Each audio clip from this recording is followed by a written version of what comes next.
it's Lewis Aaron here, Frugal Student, and I'm just going to make a quick video while I've been reading up about it, while I've been kind of digesting it and doing some analysis. I'm going to make a video on Restaurant Group's decision to purchase Wagamama, or I should say Restaurant Group's disastrous decision, in my opinion, to purchase Wagamama. I mean, say what you want about Theresa May's deal in Brussels, but this is probably one of the worst deals that I've seen. But then again, I'm not a CEO and I'm not really a financial expert, but I'm going to take you through why I think this isn't a good deal, and I got three main reasons for thinking that this is a bad deal, not only for the company as a whole, but more importantly for shareholders. You really get a raw deal with this one. So, number one, I think that they're overpaying. I think that the price for Wagamama is simply too expensive.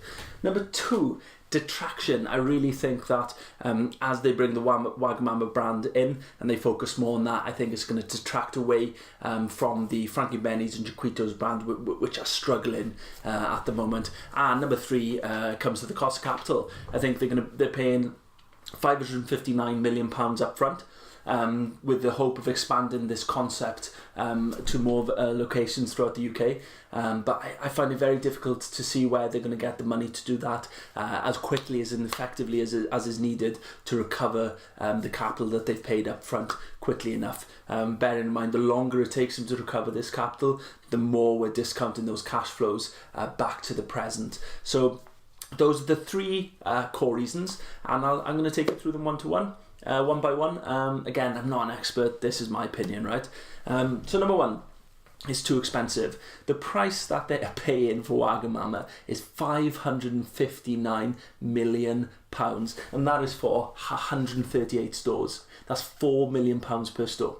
That's an absolute joke. If you look at similar deals that have been done, if you look at the metrics, I mean, it's unfathomable that they're paying £4 million for each kind of lease that's there.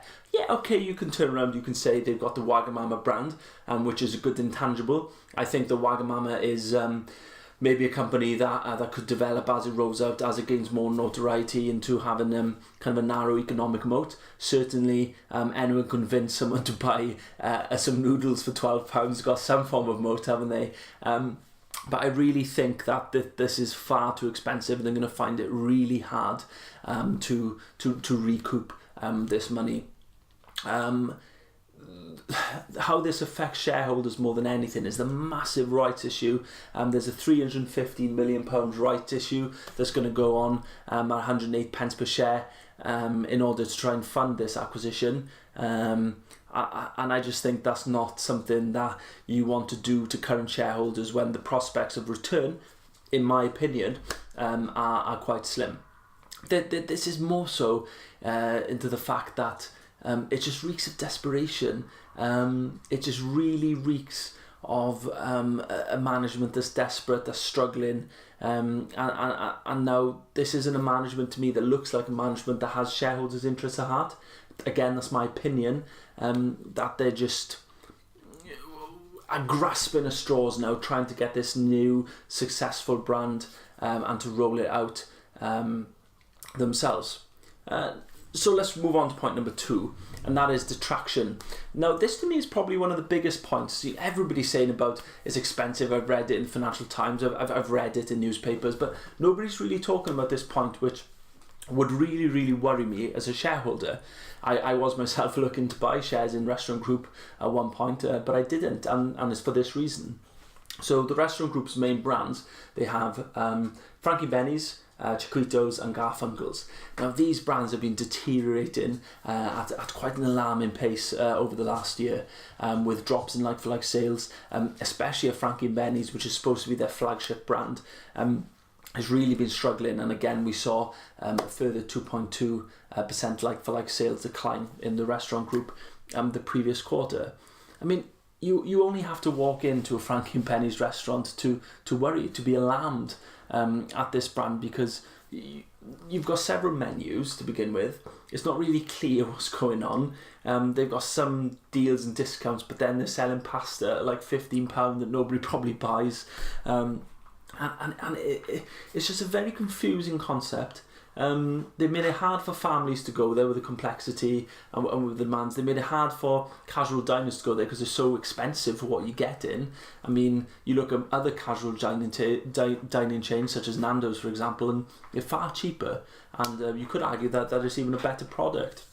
So the management has been grappling with this. They've been trying to steer the ship. They've been simplifying the menus. They've been looking at the way that they cost in the menu to try and make it a better value offering to bring people in. You know, this has affected margins, but they've been really focusing on that. They've had marginal success. They've been focusing then on kind of their pub section, their dining pub section, and that's proved to be very successful. I'll give management credit for that. So we have this situation now where their core brand, in my opinion, is deteriorating. It's becoming less relevant to people, especially younger people, and it's very hard to see where the value offering is. So they're dealing with this, they're grappling with this. They've just started dealing with it, and then they're going to go ahead and buy a whole new chain for £559 million. Now I'll ask you as a viewer, where do you think management's focus is going to be? It is going to be on trying to justify the insane price that they've paid for Wagamama. It's not going to be on turning around Chiquitos, turning around Frankie Benny's. It's going to be on justifying this mammoth, ridiculous price, £4 million per lease that they've paid for an admittedly brilliant brand, but it's too much money. So let's talk about the last point before I get even more angry and ramble even more, and that's the cost of capital. I admit and I believe that Wagamama will be an incredibly successful brand going forward. I've dined at the restaurant myself. It's slick, it's simple, it's fast, and I've having a look at their reports. The margins are very healthy. But Wagamama itself has been issuing bonds in order to fund its expansion.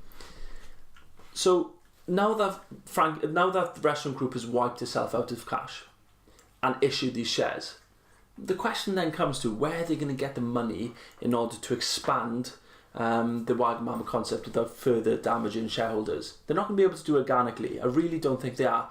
If they do it organically, it's going to take too much time to recoup that capital, which is why my third point is the cost of capital. I mean, if they roll this out slowly, organically, I really can't see them get that money back in time. I really can't. Not to make it worthwhile for the shareholders anyway. So I think they've overpaid. I think it's detracting from the core brands that they already own, and I can't see them getting the money back in a reasonable time period. So that's why I think it's a bad deal. But I mean, that's just me. I'm not an expert, and I'd love to hear your opinion. So if you disagree with me, you agree with me, drop a comment below. And if you like the video, like and subscribe. It's really hard to have motivations to make videos when I get about 50 views or less per one. So it'd be really good maybe to get a few likes. And thank you for those of you who have left comments in the video. It gives me encouragement to make videos at midnight. So thank you for watching, and be sure to subscribe.